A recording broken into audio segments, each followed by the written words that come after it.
ತಮಿಳುನಾಡು ಸಾರ್ವತ್ರಿಕ ಚುನಾವಣೆಯಲ್ಲಿ ವಿಜಯ್ ಪಕ್ಷ ವಿಜಯ ಪತಾಕೆ ಹಾರಿಸಿ ಸಿಎಂ ಆದ ಬಳಿಕ ಒಂದು ಚರ್ಚೆ ಸದಾ ಸುದ್ದಿಯಲ್ಲಿತ್ತು. ಅಂದರೆ ವಿಜಯ್ ಸಿಎಂ ಆದ ನಂತರ ಒಂದು ಚರ್ಚೆ ಇತ್ತು, ಒಂದು ಟೀಕೆ ಅದು ಸದಾ ಕೇಳಿಬರ್ತಾ ಇತ್ತು. ಅದು ಕೂಡ ತಮಿಳು ಚಿತ್ರರಂಗದ ಸೂಪರ್ ಸ್ಟಾರ್ ರಜನಿಕಾಂತ್ ವಿರುದ್ಧನೇ ಆ ಒಂದು ಆರೋಪ ಕೇಳಿಬರ್ತಾ ಇತ್ತು. ಆದರೆ ಈಗ ಆ ಎಲ್ಲ ಚರ್ಚೆಗಳಿಗೂ ಪಡೆಯಪ್ಪ ತೆರೆ ಎಳೆದಿದ್ದಾರೆ. ಹಾಗಾದರೆ ವಿವಾದಗಳಿಗೆ ರಜನಿ ಹೇಳಿದ್ದೇನು, ಇಷ್ಟಕ್ಕೂ ರಜನಿ ಮೇಲೆ ಇದ್ದ ಆರೋಪಗಳೇನು, ಅದಕ್ಕೆ ಇವತ್ತು ರಜನಿಕಾಂತ್ ಕೊಟ್ಟಿರ್ತಕ್ಕಂಥ ಉತ್ತರಗಳೇನು ನೋಡೋಣ ಬನ್ನಿ. ಸಿಎಂ ವಿಜಯ್ಗೆ ಶುಭ ಕೋರದ ರಜನಿ ವಿರುದ್ಧ ಟೀಕೆ, ಎಲ್ಲ ವದಂತಿಗಳಿಗೆ ತೆರೆ ಎಳೆದ ಪಡೆಯಪ್ಪ. ರಜನಿ ವಿರುದ್ಧ ಆರೋಪಗಳು ಕೇಳಿ ಬಂದಿದ್ದೇಕೆ? ತಮಿಳುನಾಡಿನ ದಿಗ್ಗಜ ನಟರಲ್ಲಿ ಮೊದಲ ಸಾಲಲ್ಲಿ ನಿಲ್ಲೋದು ಸೂಪರ್ ಸ್ಟಾರ್ ರಜನಿಕಾಂತ್. 90ರ ದಶಕದಲ್ಲಿ ಒಂದು ಮಟ್ಟದ ಹವಾ ಸೃಷ್ಟಿಸಿದ್ದು ದಳಪತಿ ವಿಜಯ್. ಇಬ್ಬರ ನಡುವೆ ಏನೋ ಸಮಸ್ಯೆ ಇದೆ ಅನ್ನೋ ಮಾತು ಈ ಹಿಂದೆ ಕೇಳಿಬಂದಿತ್ತು. ರಜನಿಕಾಂತ್ ತಮ್ಮ ಸ್ಟೈಲ್ ನಕಲು ಮಾಡದಂತೆ, ಸಾಮಾಜಿಕ ಜಾಲತಾಣದಲ್ಲಿ ಅವುಗಳನ್ನ ಪೋಸ್ಟ್ ಮಾಡದಂತೆ ಈ ಹಿಂದೆ ಕೋರ್ಟ್ನಿಂದ ಸ್ಟೇ ತಂದಿದ್ರು. ಇದು ವಿಜಯ್ಗೆ ಕೊಟ್ಟ ಕೌಂಟರ್ ಅಂತಾನೆ ಭಾವಿಸಲಾಗಿತ್ತು. ಕಾರಣ ವಿಜಯ್ ತಮ್ಮ ಅನೇಕ ಸಿನಿಮಾಗಳಲ್ಲಿ ರಜನಿ ಸ್ಟೈಲ್ ಕಾಪಿ ಮಾಡಿದ್ದು ಇದೆ. ಸಿನಿಮಾದಲ್ಲಿ ಶುರುವಾದ ಈ ಗೊಂದಲಗಳು, ಮೌನ ಯುದ್ಧಗಳು ವಿಜಯ್ ಸಿಎಂ ಆದ್ಮೇಲೂ ಮುಂದುವರಿತಾ ಇತ್ತು. ಮೊನ್ನೆ ಅಷ್ಟೇ ಏರ್ಪೋರ್ಟ್ನಲ್ಲೂ ವಿಜಯ್ ಬಗ್ಗೆ ಕೇಳಿದ ಪ್ರಶ್ನೆಗೆ ಉತ್ತರ ಕೊಡದ ರಜನಿಕಾಂತ್ ಮುಂದೆ ಸಾಗಿದ್ರು. ಇದು ಇನ್ನಷ್ಟು ಟೀಕೆಗೆ ಗುರಿಯಾಗಿತ್ತು. ಈಗ ಎಲ್ಲ ವದಂತಿಗಳಿಗೆ ಸೂಪರ್ ಸ್ಟಾರ್ ರಜನಿಕಾಂತ್ ತೆರೆ ಎಳೆದಿದ್ದಾರೆ. ವಿಜಯ್ ಜೊತೆ ಪೈಪೋಟಿ ನಡೆಸೋ ಅಗತ್ಯ ಇಲ್ಲ, ನಮ್ಮಿಬ್ಬರ ಮಧ್ಯೆ ಅತಿ ದೊಡ್ಡ ಅಂತರ ಇದೆ. ಫಲಿತಾಂಶ ನೋಡಿ ನನಗೆ ದೊಡ್ಡ ಶಾಕ್ ಆಯ್ತು. ಇದೇ ಮೊದಲ ಬಾರಿಗೆ super star Rajinikanth Tamil Nadu CM Vijay ಬಗ್ಗೆ ಓಪನ್ ಆಗಿ ಪ್ರತಿಕ್ರಿಯೆ ಕೊಟ್ಟಿದ್ದು. ಚುನಾವಣಾ ಫಲಿತಾಂಶ ಬಂದಾಗ ನಂಗೆ ಶಾಕ್ ಆಗಿತ್ತು. ಕೂಡಲೇ ನಾನು ಎಕ್ಸ್ ಖಾತೆಯಲ್ಲಿ ವಿಜಯ್ಗೆ ವಿಶ್ ಮಾಡಿದ್ದೀನಿ. ನನಗೆ ವಿಜಯ್ಗೆ 25 ವರ್ಷದ ತಲೆಮಾರಿನ ಅಂತರ ಇದೆ. ನಮ್ಮ ನಡುವೆ ಯಾವುದೇ ಸ್ಪರ್ಧೆ ಇಲ್ಲ ಅಂತ ರಜನಿಕಾಂತ್ ನಗ್ತಾನೆ ಎಲ್ಲ ವದಂತಿಗಳಿಗೆ ತೆರೆ ಎಳೆದಿದ್ದಾರೆ. நான் விஜயை நான் இது கம்பேர் பண்ணிக்கிட்டா அது எனக்கு நல்லதில்லை, கெட்ட பேர். விஜய் என்னை பற்றி கம்பேர் பண்ணிட்டா அவருக்கு நல்லதில்லை. சின்ன வயசுலேருந்து அவர் பார்த்துட்ருக்கேன். அவர் சிஎம் ஆனதில் எனக்கு என்ன போகிறாங்க? அது இன்னும் இவ்வளோ சின்ன வயசில் 52 வயசில் எம்ஜிஆர் என்டிஆர் சாதனை பண்ணுறதை விட அதை விட ஜாஸ்தி.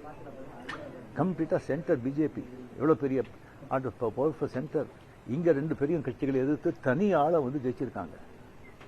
அது நம்ம சினிமா இண்டஸ்ட்ரியில் இருந்து எனக்கு அது பொறாமை இல்லை, ஒரு ஆச்சரியம் கலந்த ஒரு சந்தோஷம். அடே யார் அப்ரிஷியேஷன், சூப்பர். ஸோ அந்த பொறாமையும் இல்லை. விஜய் அவர்களுக்கு நிறைய எதிர்பார்ப்புகள் இருக்குது ஜனங்க மத்தியில். டெஃபினட்டாக அந்த எதிர்பார்ப்பெல்லாம் ಅವರು ಸಂಧಿಸಿ ಮಕ್ಕಳು ನಲ್ಲದು செய்வாங்கங்கிற ನಂಬಿಕೆ ನನಗೆ ಇರುತ್ತೆ. ಅವ್ರಿಗೆ ವಿಜಯ್ ಗೆಲುವು ನನಗೆ ಖುಷಿ ತಂದುಕೊಟ್ಟಿದೆ. ವಿಜಯ್ ಬಗ್ಗೆ ನಾನು ಯಾಕೆ ಅಸೂಯೆ ಪಡ್ಲಿ? ಇನ್ನು ಸಾಮಾಜಿಕ ಜಾಲತಾಣದಲ್ಲಿ ನಡೀತಾ ಇರುವ ಚರ್ಚೆಗಳಿಗೆ, ವಿವಾದಗಳಿಗೆ ಸ್ಪಷ್ಟನೆ ಕೊಟ್ಟ ರಜನಿಕಾಂತ್, ಅಸಲಿಗೆ ನಾನು ರಾಜಕೀಯದಲ್ಲೇ ಇಲ್ಲ, ಹೀಗಾಗಿ ಅಸೂಯೆ ಪಡುವ ಅವಶ್ಯಕತೆ ಇಲ್ಲ. ಅಷ್ಟಕ್ಕೂ ನಾನು ಯಾಕೆ ಸಿಎಂ ವಿಜಯ್ ಬಗ್ಗೆ ಅಸೂಯೆ ಪಡ್ಲಿ ಅಂತ ಸ್ಪಷ್ಟನೆ ಕೊಟ್ಟಿದ್ದಾರೆ. ಚುನಾವಣಾ ಫಲಿತಾಂಶ ಬಂದ ದಿನವೇ ನಾನು ವಿಜಯ್ಗೆ ಶುಭ ಕೋರಿದ್ದೇನೆ. ವಿಜಯ್ ಗೆಲುವು ನಿಜಕ್ಕೂ ನನಗೆ ಖುಷಿ ಕೊಟ್ಟಿದೆ ಅಂತ ತಲೈವ ಹೇಳಿದ್ದಾರೆ. நான் முதலையே சொல்லியிருக்கேன். நான் விஜயை நான் இது கம்பேர் பண்ணிக்கிட்டா அது எனக்கு நல்லதில்லை, கெட்ட பேர். விஜய் என்னை பற்றி கம்பேர் பண்ணிட்டா அவருக்கு நல்லதில்லை. சின்ன வயசுலேருந்து அவர் பார்த்துட்ருக்கேன். அவர் சிஎம் ஆனதில் எனக்கு என்ன போகிறாங்க? அது இன்னும் இவ்வளோ சின்ன வயசில் 52 வயசில் எம்ஜிஆர் என்டிஆர் சாதனை பண்ணுறதை விட அதை விட ஜாஸ்தி. கம்ப்ளீட்டாக சென்டர் பிஜேபி எவ்வளோ பெரிய பவர்ஃபுல் சென்டர். இங்கே 2 பெரிய கட்சிகளை எதிர்த்து தனி ஆளை ஜெயிச்சிருக்காங்க. அது நம்ம சினிமா இண்டஸ்ட்ரியில் இருந்து எனக்கு அது பொறாமை இல்லை, ஒரு ஆச்சரியம் கலந்த ஒரு சந்தோஷம். அடே யார் அப்ரிஷியேஷன், சூப்பர். ஸோ அந்த பொறாமையும் இல்லை. விஜய் அவர்களுக்கு நிறைய எதிர்பார்ப்புகள் இருக்குது ஜனங்க மத்தியில். டெஃபினட்டாக அந்த எதிர்பார்ப்பெல்லாம் ಅವರು ಸಂಧಿಸಿ ಮಕ್ಕಳು ನಲ್ಲದು செய்வாங்கங்கிற ನಂಬಿಕೆ ನನಗೆ ಇರುತ್ತೆ. ಅವ್ರಿಗೆ ಸ್ಟಾಲಿನ್ ಭೇಟಿ ಬಗ್ಗೆ ರಜನಿ ಮತ್ತೆ ಸ್ಪಷ್ಟನೆ. ಸ್ಟಾಲಿನ್ ಜೊತೆ ಒಳ್ಳೆಯ ಸ್ನೇಹ ಇದೆ. ಇನ್ನು ಸಿಎಂ ವಿಜಯ್ ಸರ್ಕಾರ ರಚನೆಗೂ ಮುನ್ನ ತಮಿಳುನಾಡು ರಾಜಕಾರಣದಲ್ಲಿ ಕ್ಷಣಕ್ಕೂ ಮಹತ್ತರ ಬೆಳವಣಿಗೆಗಳು ನಡೀತಾ ಇತ್ತು. ಅದೇ ರೀತಿ ಫಲಿತಾಂಶ ಬಂದ ಬಳಿಕ ಚೆನ್ನೈನಲ್ಲಿರುವ ಮಾಜಿ ಸಿಎಂ ಸ್ಟಾಲಿನ್ ನಿವಾಸಕ್ಕೆ ಸೂಪರ್ ಸ್ಟಾರ್ ರಜನಿಕಾಂತ್ ಭೇಟಿ ಕೊಟ್ರು. ಅವರೊಂದಿಗೆ ಮಾತನಾಡಿದ್ರು. ಇದು ಭಾರಿ ಸಂಚಲನವನ್ನ ಸೃಷ್ಟಿ ಮಾಡಿತ್ತು. ಅಲ್ಲದೆ ಅನೇಕ ವದಂತಿಗಳಿಗೆ ಕಾರಣ ಆಗಿತ್ತು. ವಿಜಯ್ ಗೆದ್ದಿದ್ದು ರಜನಿಕಾಂತ್ಗೆ ಸಹಿಸಿಕೊಳ್ಳೋಕೆ ಆಗ್ತಾ ಇಲ್ಲ ಅನ್ನೋರ ರೀತಿ ರೂಮರ್ಸ್ ಹರಿದಾಡೋಕೆ ಶುರುವಾಗಿತ್ತು. ಇದೀಗ ಈ ವಿಚಾರಕ್ಕೂ ರಜನಿಕಾಂತ್ ಸ್ಪಷ್ಟನೆ ಕೊಟ್ಟಿದ್ದು ಎಲ್ಲಾ ವದಂತಿಗಳಿಗೆ ತೆರೆ ಎಳೆದಿದ್ದಾರೆ. ನನ್ನ ಸ್ಟಾಲಿನ್ ನಡುವೆ ರಾಜಕೀಯ ಹೊರತಾದ ಒಂದು ಸ್ನೇಹ ಇದೆ. ವಿಜಯ್ ಗೆಲುವಿಗೆ ಅಸೂಯೆ ಪಡುವಷ್ಟು ಕೆಳಮಟ್ಟದ ವ್ಯಕ್ತಿತ್ವ ರಜನಿಕಾಂತ್ ಅಲ್ಲ ಅಂದಿದ್ದಾರೆ.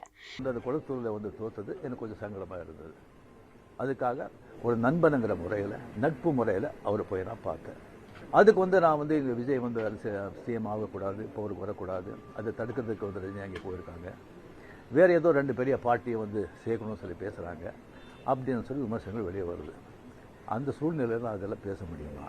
அப்படி பேசுகிற ஒரு தரங்கெட்ட ஆள் ரஜினிகாந்த் இல்லை. ಅದು ಒಂದು ತೆಲುಗು. ಒಟ್ಟಾರೆ ರಜನಿಕಾಂತ್ ವಿಜಯ್ ವಿಚಾರದಲ್ಲಿ ಅನೇಕ ಚರ್ಚೆಗಳು ಹುಟ್ಟುಕೊಂಡಿದ್ವು. ಇಬ್ಬರ ನಡುವೆ ಪ್ರತಿಷ್ಠೆ ಇದೆ, ಪೈಪೋಟಿ ಇದೆ ಅಂತೆಲ್ಲ ಬಣ್ಣಿಸಲಾಗಿತ್ತು. ವಿವಾದಗಳಿಂದ ವದಂತಿಗಳಿಂದ ಸದಾ ಅಂತರ ಕಾಯ್ದುಕೊಳ್ತಾನೆ ಬಂದಿರುವ ರಜನಿಕಾಂತ್ ಈ ವಿವಾದಕ್ಕೂ ಈಗ ಸ್ಪಷ್ಟನೆ ಕೊಡೋದ್ರ ಮೂಲಕ ಅಂತಿಮ ತೆರೆ ಎಳೆದಿದ್ದಾರೆ. News desk public TV.